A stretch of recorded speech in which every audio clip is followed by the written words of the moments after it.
How you doing, YouTube? Welcome to another episode of Binder Blunders.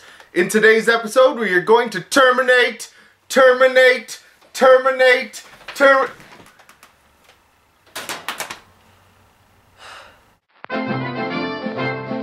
the way from Tokyo, Japan to Toronto. Here's another episode of Binder Blunder.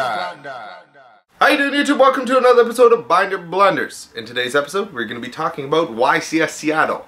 Not because it's already happened, but what's going to happen, in our opinion. So looking at the previous YCS, agents had a giant influx in play because apparently agents beat windups. And that is very evident because only one windup person was able to get into the top 16. However, 5 agents were able to make it. How does that translate into the next YCS? I personally think agents are going to fall off the face of the earth because They don't matter. they don't. And what do? And a prevalent thing that's going to be happening is macrocosmosis, defisher, and all that kind of stuff. And I'm pretty sure that slows down agents pretty dramatically. Because they need a graveyard. Like any other chaos deck. So they're going to be hurt as a consequence of hurting other decks. In the same instance, we are also going to see a downfall of Chaos Dragons. Chaos Dragons loses to Macrocosmos, loses to Defissure. There's going to be a lot of play of that kind of card in people's side decks. I mean, windups, they weren't seen last YCS, which means they're not going to be the main focus. Everyone's going to try and focus on waters, agents, and other graveyard manipulation decks. And in turn, Macrocosmos is going to be prevalent. What else happened since the last YCS? We got tins. And in these tins, everyone got Rescue Rabbit, and Tour Guide, and Levier, and we already got Dolka and Lagia. So you can build Dino Rabbits now. I know it's not as broken as it used to be, but now every little kid and every other person can finally play the deck they've been getting beat by for a good format. So, what will that change? Well, they beat agents, right? And if everyone's playing agents, well, they just lost. And if the agents beat the windups, you kind of just push the Dino Rabbits or Rabbit variants ahead. So I think a few of them are going to top. In the same instance of why windups can't prevail, Max C got released in those same tins, which means pretty much everyone is going to have 3 as long as they're willing to spend a little bit of money to go a long way. And, if you think about it, Dino Rabbits, yes, are hurt this much by Max C, but with the availability of Dolkas, Lagias, and all that kind of stuff, they are way too powerful. They are. Make a Lagia, set 4 back rows, good luck. It sucks. It really does. And I can just see people beating people for that factor. The luck sack factor. The fact you drew a broken hand is going to win. That's the way the deck works. And people get lucky. Sorry.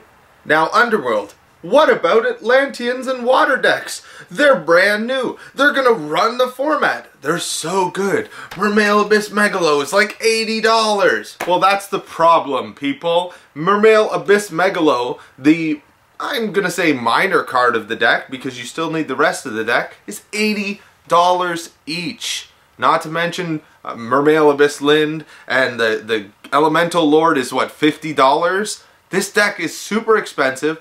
All of it's high rarity, and it's from one set, which means nobody's going to be able to get it. And the people who are going to get it are either going to be bad players that got really lucky, or good players. At which point, I can see maybe a couple coming into the top, but it's not going to run the format just yet. Because it technically still is a risk, okay? Don't get me wrong, it's doing well in the OCG. But we're not the OCG. And it hasn't done anything here yet because it hasn't had an opportunity to do anything. And the cards are already expensive, and Konami really screwed us with the rarities. And I mean really screwed us with the rarities. Secrets, 2 of them. And ultras for the rest. So, I don't know what the hell they were thinking. They just want your money. They really do. You really need to buy a lot of boxes. It's upsetting. And the deck is super expensive, yet we don't even know what the build is that's perfect yet.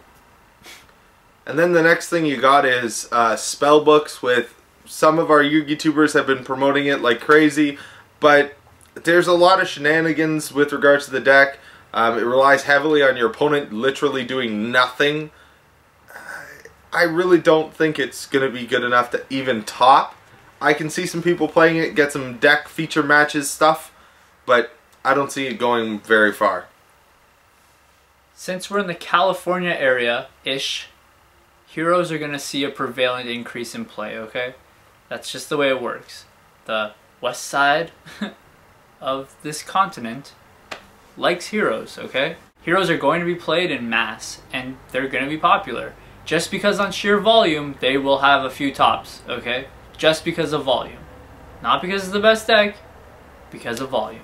Last but not least, we're going to be talking about machines, Geargias, Machinas, gadgets, Karakuris. All together, we're going to be seeing quite a bit of them being played. We saw a big push in YCS Toronto, big push in Providence, we saw a big push in Indy. I mean, they won Providence, which means they have to have at least, I'm going to say about 6 to 8 positions in the top 16 cut. Their deck is very powerful, it's very explosive, as well as very defensive. However, if people do realize that this is one of the more popular decks, system down, there's your answer, okay? Cyber Dragon, it's a good card, and heroes play Cyber Dragon. Apparently. And heroes technically have a good matchup against Geargias, because again, they have the answers for their cards.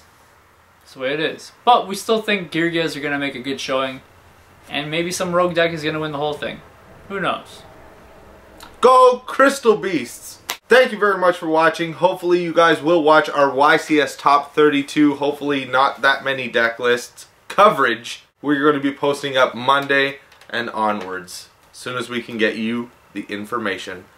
But, as always, watch the card prices as they will fluctuate. It is a new set, and if waters top a lot, you might want to hold on to those Megalogabalos, and the Herbislins, and the Mermailgalacaliuses.